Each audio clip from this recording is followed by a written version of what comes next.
press conference fully dedicated to the crisis in Ukraine. And I am along with many colleagues from the European Union, embassies here represented in Dar es Salaam, starting by the ambassador Manfredo Franti, the ambassador delegate of the EU here in Tanzania. I'm going to start by a few introductory remarks and then leave the floor to the ambassador of the EU, delegate of the EU here to compliment, and then to our colleague, the ambassador of Poland, to add a few preliminary remarks, and then we will leave the floor to the journalists that are here, and you will be free to answer all the questions you want to answer about this crisis. So first of all, I wanted to remind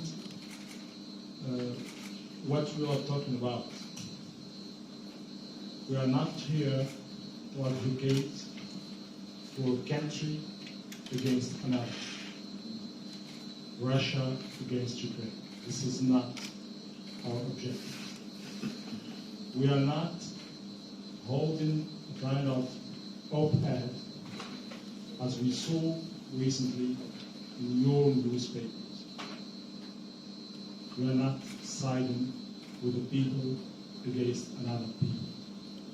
We are just trying to explain what is, in our view, happening today in Ukraine.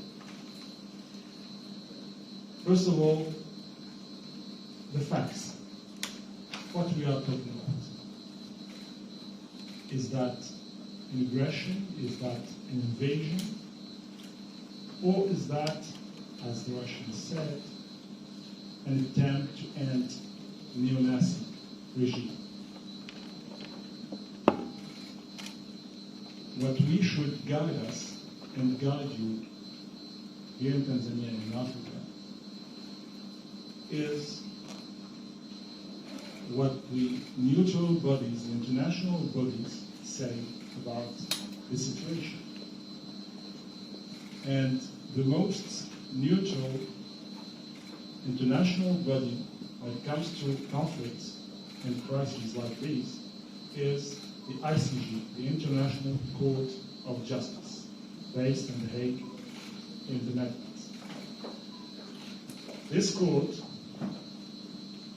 to which, of course, Russia and Ukraine are both members, and also Tanzania and all the members of the UN, this body, which is the judicial arm of the United Nations, has published an order that clearly considered this war waged by Russians as an invasion and asked the Russians to stop their military actions.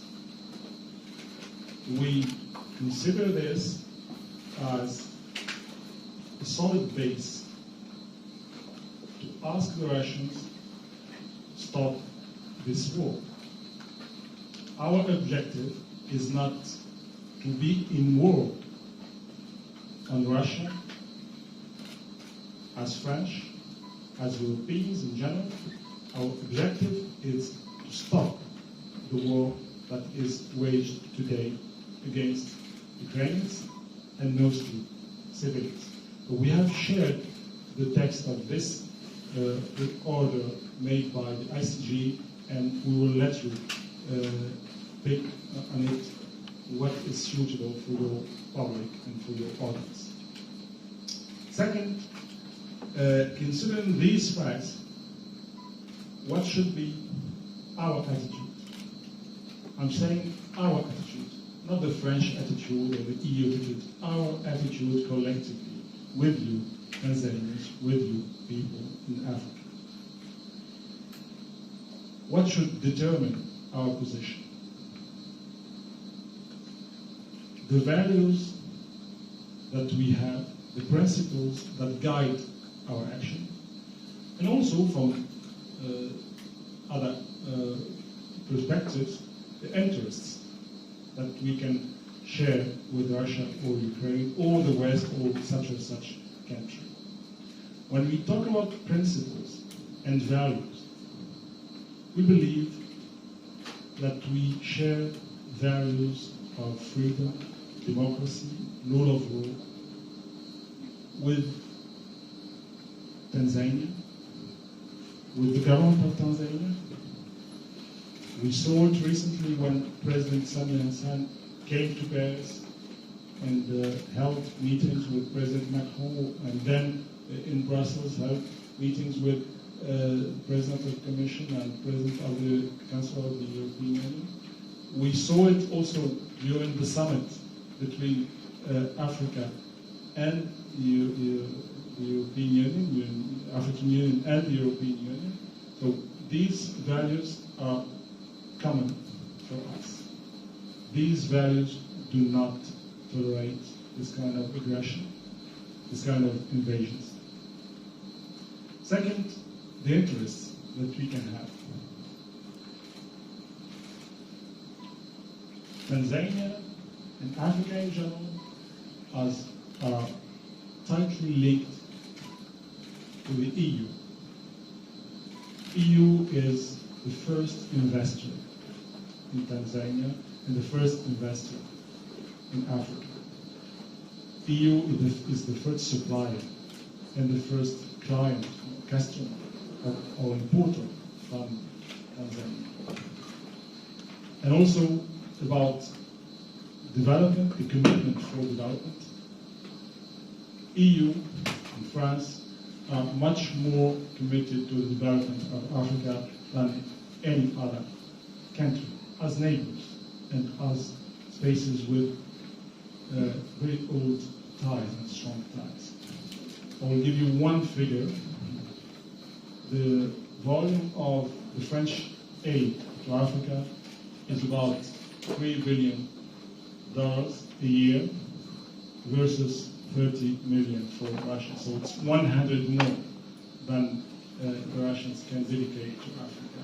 And of course, when we look at to the impact of this crisis on Africa, we can fear negative impact, rising prices, lack of energy, lack of cereals, etc. So these are things that are still ahead, and EU and France are already figuring out how to prevent this from impacting more and more developing countries, and mostly in Africa. Finally, I would end by saying a few words about the Tanzanian position. Tanzanians, of course, are looking to what is happening. The images, the pictures of shelling of a pediatric hospital, of a theater, of a school, of a mall yesterday in Ukraine,